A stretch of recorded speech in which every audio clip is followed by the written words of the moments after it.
Gordon Graham here with today's tip from Lexipol, and today's tip is for all of my friends in public safety leadership, police and fire chiefs, sheriffs, administrators, anyone responsible for budgets, people, and risk. Let me ask you all a question.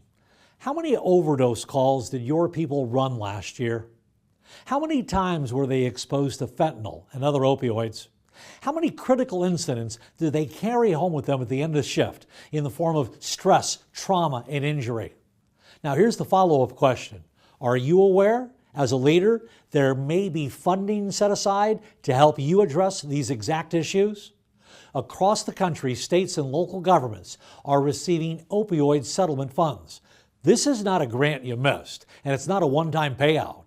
These are long-term settlement dollars paid out over many years, specifically intended to address harms caused by the opioid epidemic, including the toll it takes on first responders. Here's the problem. Many public safety agency leaders don't even know the money exists. Others assume it's already gone, and some believe it can only be used for treatment programs or community organizations. That is not the case. In the settlement language, first responders are recognized as secondary victims of the opioid crisis.